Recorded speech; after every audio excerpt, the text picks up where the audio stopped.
ஒரு மனிதன் தன்னுடைய வாழ்க்கையில் இருக்கக்கூடிய எல்லா நிகழ்வுகளையும் நான் தான் பொறுப்பு அப்படின்னு நீங்கள் என்னைக்கு ஏற்றுக்கிறீங்களோ, நல்லதுக்கும் நீங்கள் தான், கெட்டதுக்கும் நீங்கள் தான் அப்படின்னு ஒரு பொறுப்பு எடுத்துக்கிட்டாலே மாற்றம் முன்னேற்றம் மாறும். இதில் 100% சரி. ஆனால் இதுக்கு என்ன அப்படின்னா, முதல் விஷயம் படிப்புன்னு சொல்கிறோம்ல, வாழ்க்கைக்காக படிப்புக்காக வாழ்க்கையை முழுக்க படிச்சுக்கிட்டு இருக்கிறோம்.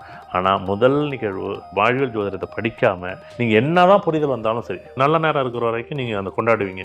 நல்ல நேரம் முடிஞ்சு போச்சுன்னு வச்சுங்களேன், அந்த மெஷர்மெண்ட் உங்களை விட்டு போடும். நீங்கள் என்ன பண்ணுவீங்க, கண்ட்ரோல் இல்லாமல் உங்கள் இஷ்டத்துக்கு சாப்பிடலாம், நீங்கள் இருக்கலாம், இவ்வளோ தான் வாழ்க்கை அப்படின்னு நீங்கள் வெறுத்தும் போகலாம். ஆனால் சில நேரம் புரிதல் வரும், சில நேரம் புரிதல் இல்லாமல் இருக்கும். ஏன்னா வளைவு தானே, உங்கள் பாதையில் இருக்க வளைவு நீங்கள் மாற்ற முடியுமான்னு முடியவே முடியாது. அதான் நீங்கள் சொன்னீங்களா விதிக்கப்பட்ட விதின்னு, அந்த விதியை நம்ம ஏற்றுக்கிறோம். ஆனால் இந்த வளைவில் நம்ம எப்படி வளைய போகிறோம், அந்த வளைவில் நம்ம எப்படி வாழ போகிறோம், அந்த வளைவில் நம்ம எப்படி கடந்து போக போகிறோம், அந்த இடத்த கொண்டை ஊசி மாரி நம்ம வாழ்க்கையில் நம்ம எப்படி சந்தோஷம் வாழணும் அப்படின்னு ஒரு புரிதல் வர்றது இந்த ஜோதிடம் மட்டும்தான். நாளைக்கு 9 மணிக்கு கூகுள் மேப்பில் இப்படி தான் இருக்கும்னு நீங்கள் சொல்ல முடியாது. அது 7+ சொல்ல முடியுமானா முடியும்.